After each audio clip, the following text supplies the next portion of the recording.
Hi, I'm Tabitha, and in this photography class, we're going to be making our own portable canvas backdrops. As a product and food photographer, I get to travel occasionally. Lugging all of my rigid backdrops to and from sessions isn't practical, and it's definitely not airport friendly. The night before a big trip to Denver for a chocolate shoot, I made a pair of canvas backdrops that would roll up and fit in my checked bag, mostly just to see if it would work, and it totally did. Whether you are just beginning your photography journey and you want a professional, unique backdrop, or you are a seasoned creator looking for something that is more travel friendly, this class is for you. In this class, I will walk you through the steps to craft a portable seamless backdrop of your own. I'm going to share where I source my canvas, the best paint to use that cleans up easily and photographs really well. After painting, we'll take it for a spin. I will show you a handful of ways that I use these backdrops in my real world scenarios in my workflow, as well as tips and tricks for best success. My name is Tabitha. I am a lifestyle product and food photographer based in the Pacific Northwest and a top teacher here on Skillshare. I'm super excited to dive into this class with you, so let's begin.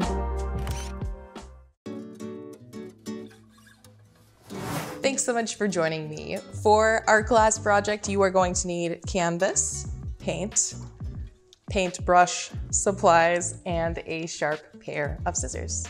For the canvas, I highly recommend going to your local hardware store and getting your hands on a painter's drop cloth. This is what you put down on the ground to protect your carpet from getting paint on it, and it actually happens to be perfect for this project because it's affordable and pretty readily available. This one is 5 foot by 5 foot. We're gonna slice it directly down the middle and it'll give us two 2.5 foot by 5 foot backdrops.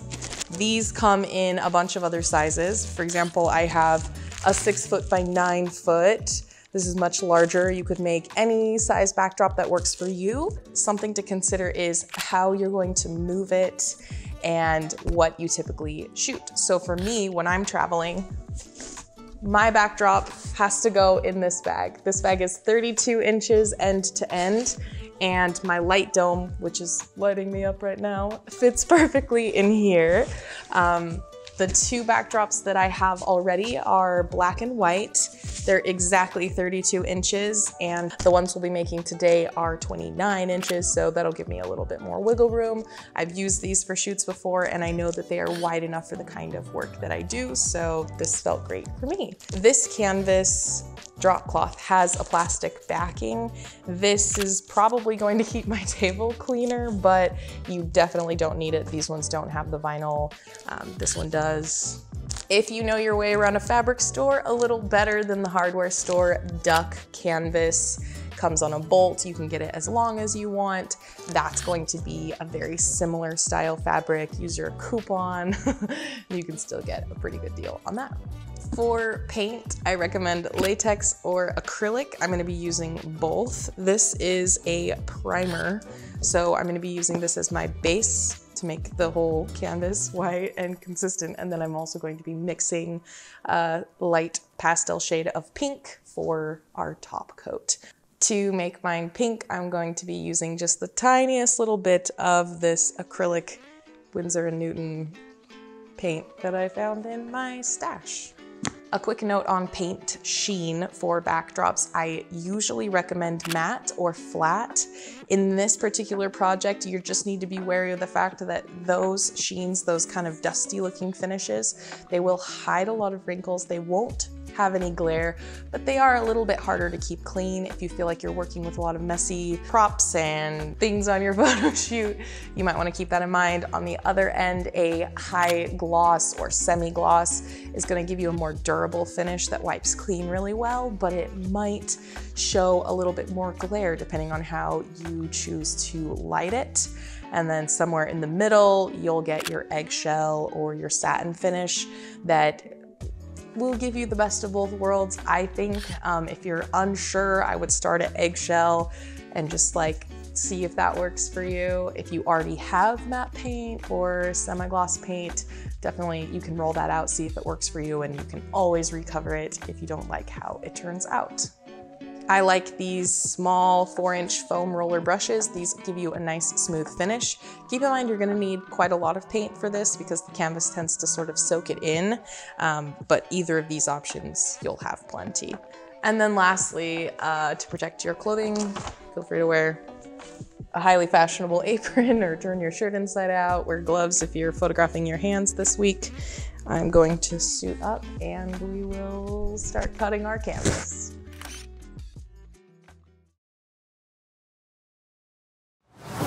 Here is what our drop cloth looks like. Each of the edges have been hemmed. It's a giant square. We are gonna cut it directly down the center. To find the center, I'm gonna fold it in half and then make a snip. If your scissors aren't very sharp, a fun trick that I like to do is to just rip it directly in half. It's going to rip right along the weft or the warp, one of the weaves, basically the fabric. The lines go like this and then like this. It's gonna rip in a straight line, and that's very exciting. You can definitely do that. It'll give you a fun frayed edge, or you can take your scissors and do it nicely.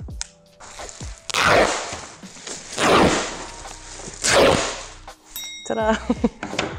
All right. Here is one backdrop and the other is exactly the same. We're gonna set this out of frame. We only need this one. Now, if you want and you're savvy with a sewing machine, you can absolutely finish this edge, this frayed edge here. I'm not gonna do that because it never shows up in my photos and the backdrops don't tend to fall apart, especially with 3 other finished edges. So to paint it, I'm going to not paint on the plastic side of mine, paint on the canvas side.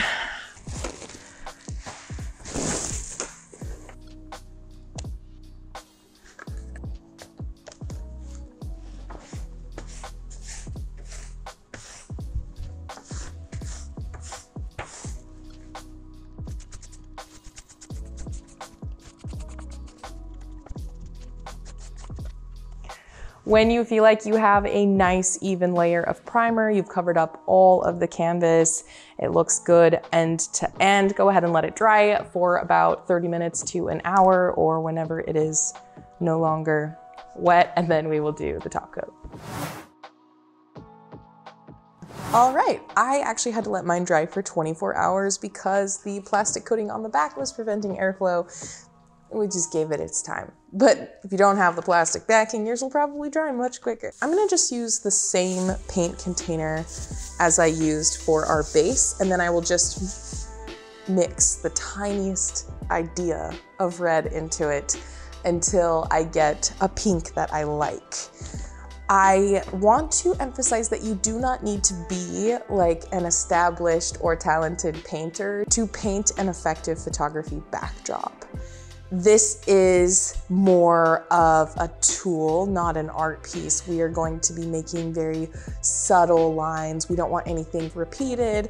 That's what you'll have to be aware of when you use this tool. Sometimes if it has a splatter, it'll repeat it over and over as you roll it. So I recommend pulling out a brush as well to brush that out.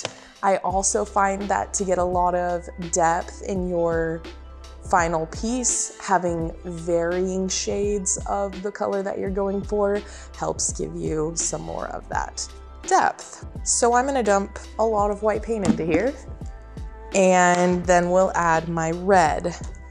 I'm hoping that I get a nice like pastel pink. I'm also going to use my brush as a mixer so that I can mix it into this container here.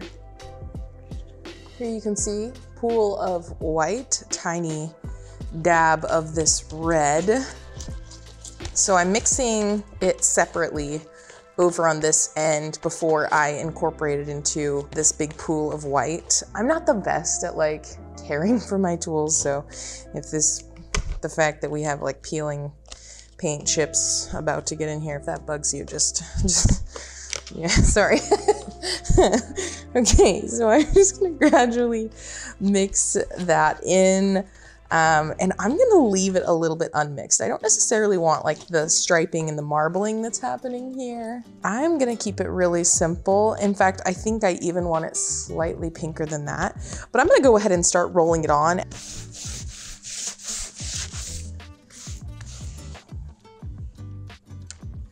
So it's good to commit to a color and then give yourself a nice base on here on top of your primer, and then we can go in and make little details on top. If you've watched my other backdrop classes, this process probably feels really familiar. It's a lot of the same. The biggest difference is that you can see I'm like holding it down as I paint so that it doesn't scooch out of the way because it is fabric. And you can see there's quite a lot of wrinkles in mine. I'm hoping that this thick layer of paint helps flatten it out. The first layer did a really good job. And then as I store it, it will straighten somewhat on its own. The first time I did this, I used a backdrop that did not have plastic on the back and I ironed it. I was afraid to iron this one. So we'll just hope that these wrinkles disappear. This pink is rolling on so subtly. I'm gonna go ahead and add more red pigment and just let it come to life.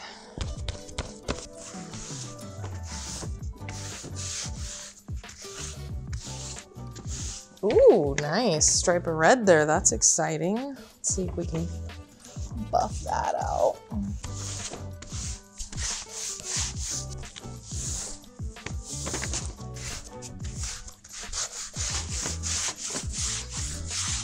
Unhinged woman paints back. Just kidding. I'm hinged. Wow, I really like how this is coming together. This is turning out very nicely. We've got some subtle variations in color, which might disappear as I keep going. I like that we have this stripe of red. I like that we have a little red section here. There is kind of a cloudy, lighter section here. This is great. I am painting a pink backdrop because one of my clients has products with pink on them, and I found that I didn't have anything in my backdrop collection that was perfect for this, which is kind of one of the bigger reasons why I make my own. And I'm looking at it now and I'm thinking it's also going to be perfect for Valentine's Day content, Mother's Day content, anything springy. So yeah, this is great. This is gonna be great. I'm gonna keep going. I don't know why I would stop.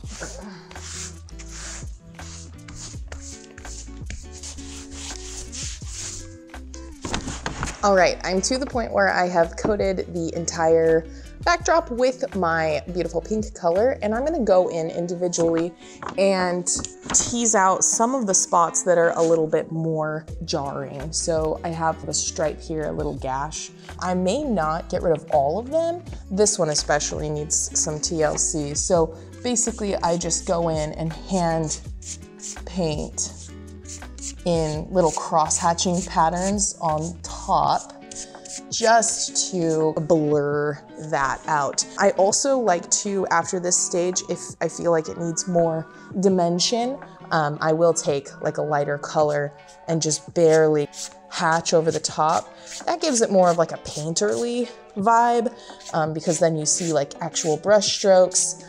It highlights the texture of the canvas because there's little ripples, and so it'll glaze across the top, giving it some really fun texture. So yeah, I'm gonna let this dry and see where it takes me.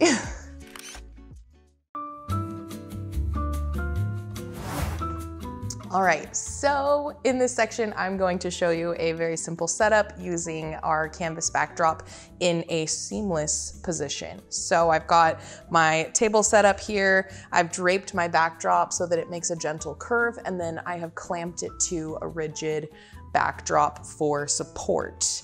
I'm gonna be shooting from this angle because I'm using this mirror. I think the mirror is really cool. It's fun to work with. It adds an interesting layer and complexity, but it does limit our shooting angle. I don't wanna get the ceiling fan or outside or my clamps in the shot, and so we'll be pretty limited in our angle. What we're shooting today are these walnut canisters that my dad made. I think they're really cool. Right now they store my chicken feathers, but they could store any number of interesting trinkets or precious jewels, herbs, spices. I've got a slew of props here. Is slew a good word? Probably not. I've got a collection of interesting items that can be styled along with these canisters in our scene. So I'll be, tapping into some of these as we shoot. I have this beautiful pink azalea bush. I love adding plants and flowers to my work. I feel like it adds like a freshness and it's pink, it matches. So we are gonna just jump right in. I did wanna touch on my lighting before we do. This is the Aperture 120D2 with a light dome on it. This is gonna give us really bright, soft, diffused lighting. I'm shooting in the middle of the day. It is overcast today, so we're getting kind of like a gloomy but neutral light coming from the windows. This is technically mixed lighting, but because the light coming from the windows is about the same color as my light dome, I'm not concerned about blocking any of it. I'm just gonna let it be. The shadows that are cast by my subject are going to be filled very gently. I will be shooting with my Sony a7R III with a 28-70, just kind of walk around zoom lens on there. So I'm gonna go ahead and start styling. I wanna shoot both of these canisters because they match. There is a line that I wanna match up. Basically, this is made from one piece of wood. And so I wanna make sure that I'm mindful that the product shows. What I'm hoping is that I can see the reflected of the shorter one, so it takes up more space in the image. It's about as tall as the taller one because it's being reflected in the mirror. I think that's really cool. I'm also gonna make sure that I don't have any reflection of the second one, and so I wanna make sure that I have some space between them. I'm gonna bring in this flower, this azalea. I might move it around throughout the scene. It's more of a supporting character, so it's not super important, but it is very neutral. I put it in a very simple light green pot. The green has some good color contrast and it also ties in all this foliage here. I went ahead and snipped off a little bough and a little end, some little floral tip here. And I'm thinking that will be cute to style it with. That way it sort of ties it all in together, marries those colors. I have a collection of like quartz crystals and gems that if I position just right, I can get the light to kind of shine through them. If I add a highlight like this, it'll draw your eye right in to the image in a really nice way. So I'm hoping we can kind of make that do what we want it to do and see how it looks in camera. And then we will work it in as we go.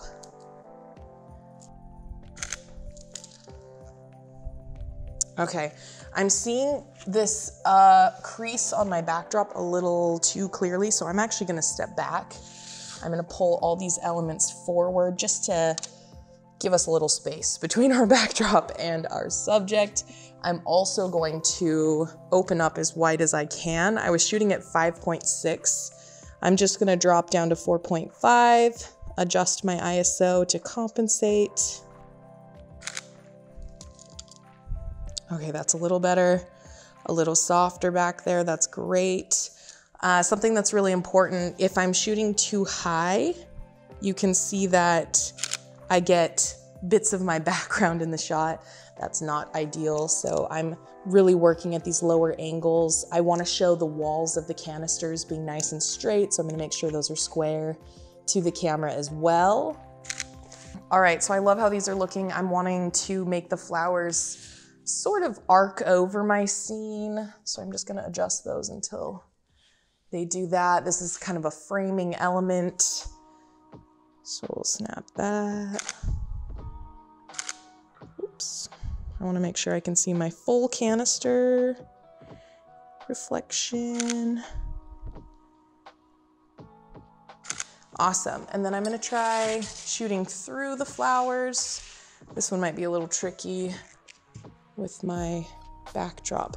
Maybe I'll just do the bigger of the two.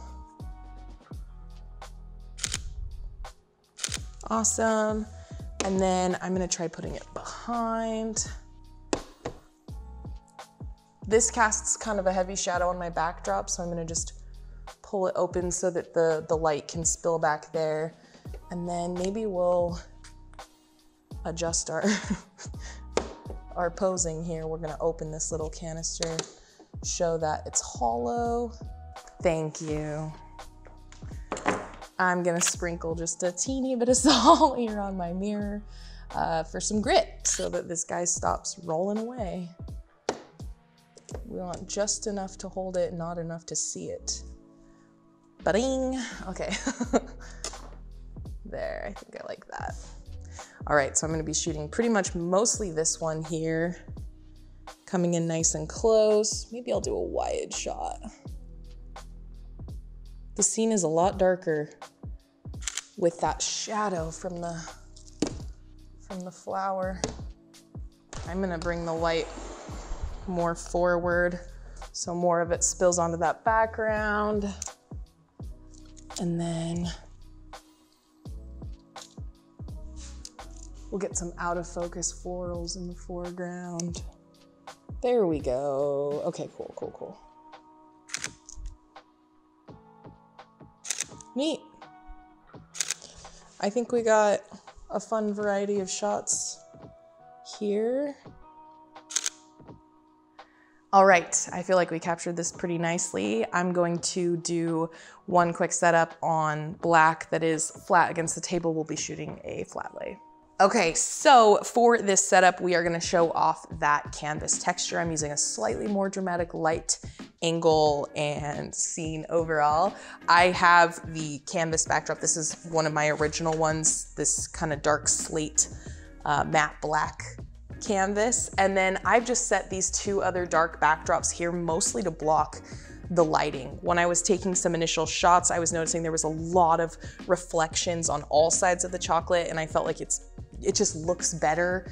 It looks cleaner when you have more intentional lighting like this. So I've got my light very, very close. That's gonna give us nice contrast. We're gonna have very bright highlights and dark shadows. If I bring this further back, the contrast ratio is a little further apart. It's softer overall, so I'm really gonna hone in on showing off the little details on this chocolate bar. So to get started shooting it, I'm gonna open up to 5.6. I'm shooting at 1/200. I'm gonna be shooting so that the light is kind of scraping across from the back. So that looks like this. We're gonna really lean into this dark on dark vibe. I think this looks super classy. I actually wanna break up the chocolate bar and stack it. So I'm gonna bring you in a little closer and we will do that.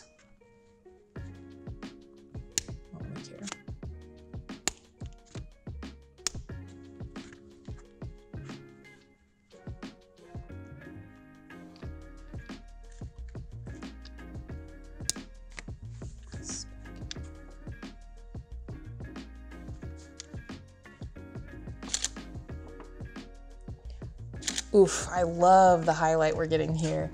I'm gonna try and show off this like exposed chocolate, this broken piece right here. Maybe I'll tuck it in and then rotate. Cool, we're gonna show off that beautiful texture. We should get me a macro lens. Just kidding. We should be good to go. I'm just gonna bring in this little note card just to bring some of that light into the shadow area, define the shape. Cool.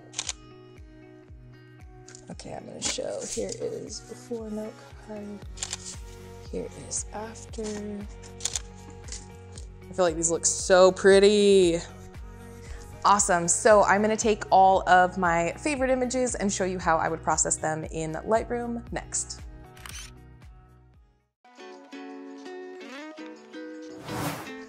All right, so I am in Adobe Lightroom Classic.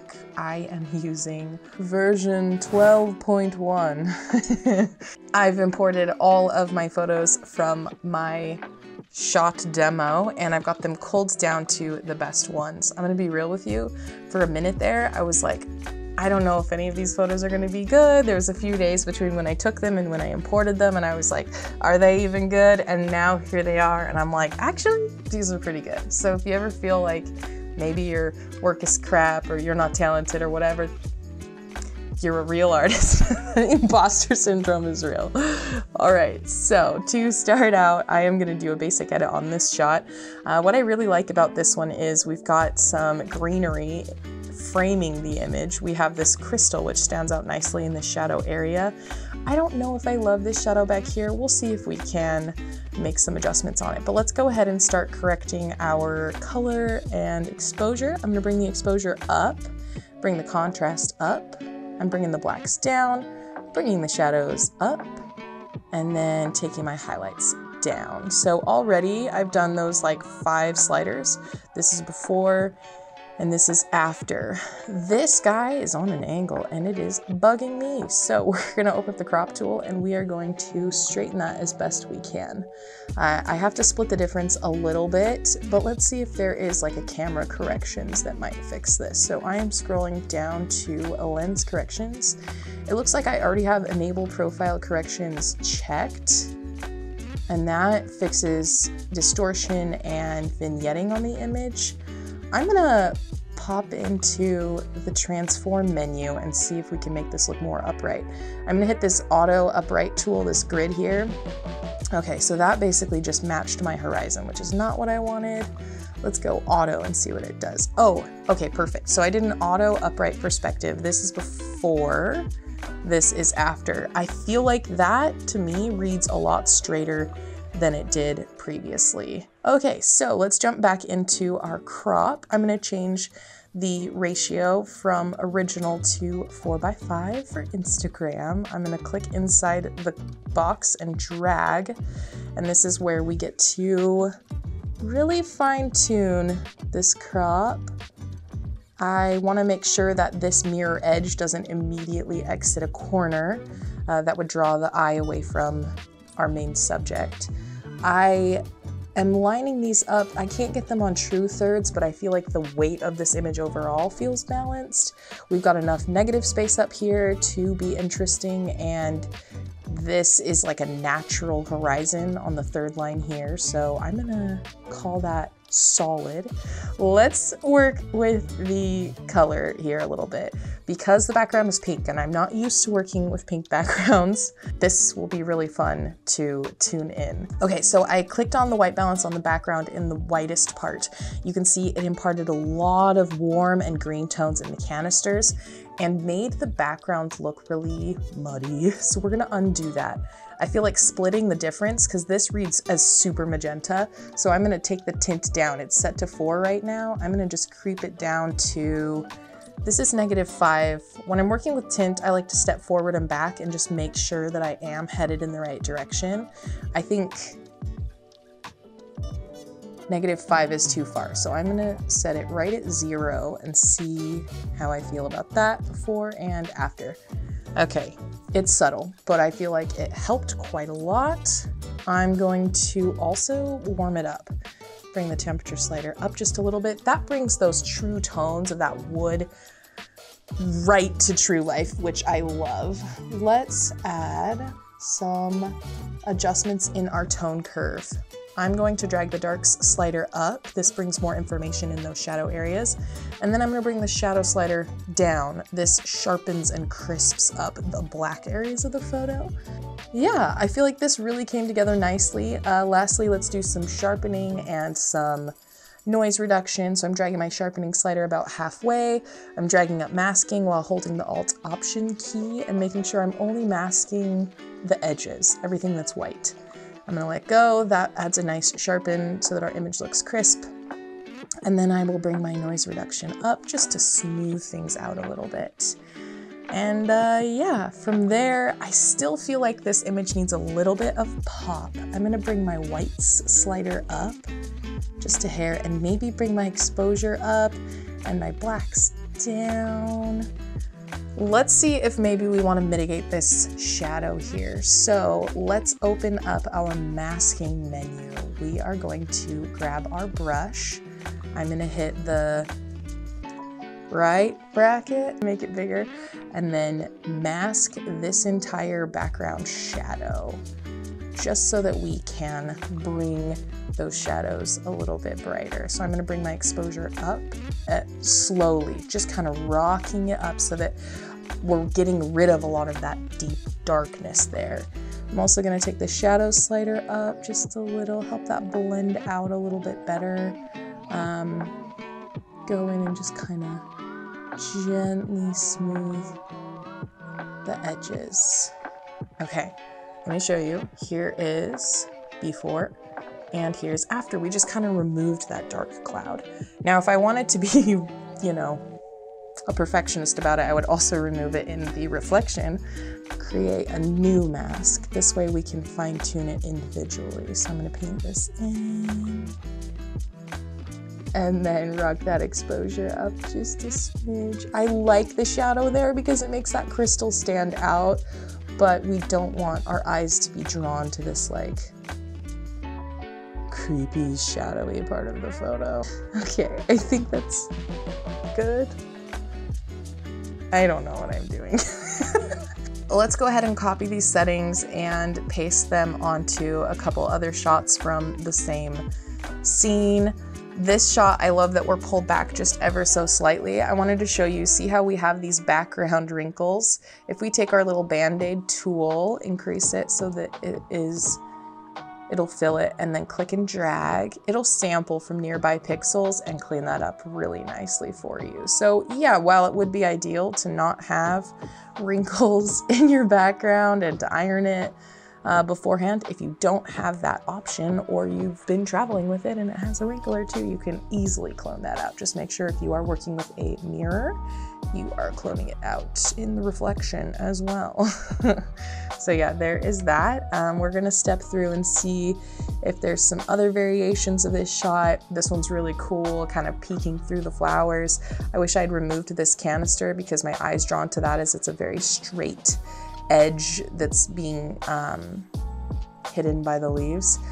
Pretty cool shot overall, and I think I actually did redo it later without the canister. There it is. All right, so this shot, very similar. You have the flower that's in focus that tells you what it is, and then you have the flowers that are out of focus that add that like artistic element to it. We're gonna bring this crop in 4x5. I love how that third line lands right on that stripe. I feel like it's pretty straight. I'm gonna just bring that in nice and tight. And yeah, maybe boost up the contrast on this one. Bringing the whites down. It feels more shadowy to me, so maybe we bring the shadows up. Actually, yeah, that helped a little bit. Really cool. Copy, and then we have just a couple last shots I wanted to click through. This one has a lot of framing elements that go all the way around the frame, lots of color here. For this one, I might want a less contrasty edit because the inside of that canister is really, really deep walnut wood. And so I would want to make sure that you can actually like see inside it. I think that that's a more effective display of this particular product. Yeah. There we go. This time I brought the darks down and the shadows up. You can play with those interchangeably and kind of see, you know, how to step it into the look that you want. I'm just bringing the crop in so it's that nice 8x10, 4x5, and I love how that looks. So let's jump into the chocolate images. These will be pretty breezy. I wanted to show you a close-up so that you could see exactly what the light was doing before I put up the blocking boards that blocked all of the natural light from the windows in that room. So you can see this is before. There is a reflection on all sides of the chocolate, and overall the contrast level is just much more muted compared to the one where I block the light. It's a darker image, but the contrast ratio is much higher. And so I can bring the exposure up, I can bring the contrast in, bring some light in the shadows, bring the blacks down. It is just much punchier. I'm even gonna bring my exposure up even more, maybe dip my highlights down. I'm gonna keep them about the same. Clarity goes up, we wanna really punch that in. So for this one, you can see my background has a gorgeous little cat hair right here. Let's take that out. We have some smudged chocolate on the canvas.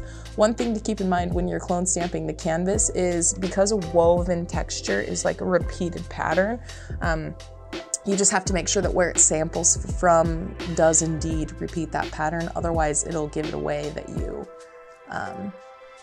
photoshopped it.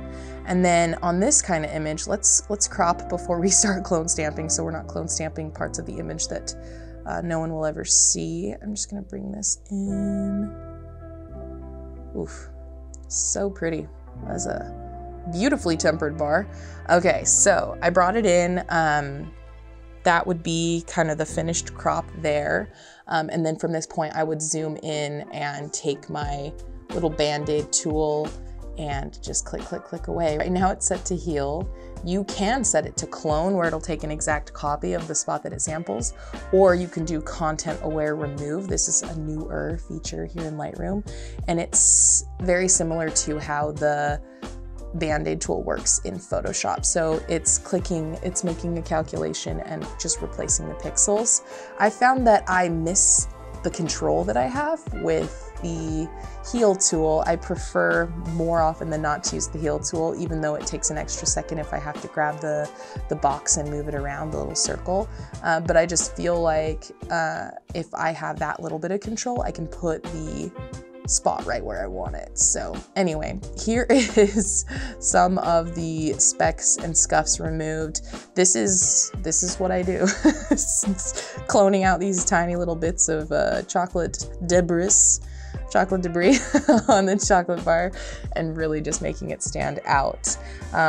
We definitely, oh, this image is a little cool. I'm gonna just bring up the temperature just to make sure that chocolate does look true to life. Bring up the contrast ever so slightly. It's funny, this background was like black, but now it feels so gray compared to that deep, rich, dark chocolate. I just pulled the darks and shadows down a little bit to add that like moodiness, and then I'm gonna bring up the sharpening quite a bit and then mask it. So we're gonna adjust our mask. I'm not too interested in sharpening the background, mostly the hearts on the chocolate bar. But the background has a lot of texture, so we don't really have a choice here. I'm gonna bring up the noise reduction to smooth out the soft parts, and I really feel like this turned out so nice. I feel like I could spend forever clone stamping all these little bits of chocolate out of there, but overall I feel like this image turned out great. We can copy these edits and put it onto one of the shots of like the stacked chocolate for a very similar look. Just for fun, let me show you what this exact edit looks like on our original shot before I tuned in the lighting to my specific taste. So here I have set my reference photo as the image before we changed the lighting, and then after, so you can really see this side by and get a good idea of just how much of a difference that makes. You can even see the reflection of my windows here in the chocolate. So yeah, this one just feels much more polished and professional and tuned in. So yeah, hopefully that was helpful.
And that's everything. Thank you so much for taking my class. I hope that you enjoyed it. I hope that you come away from this class project with a backdrop that you are so pleased with.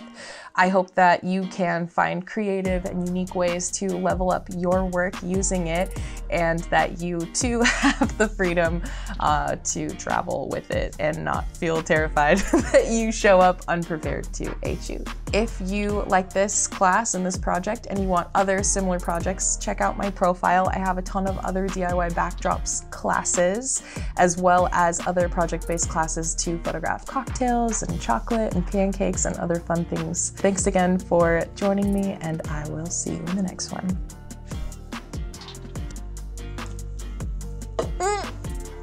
Don't stand on that, please.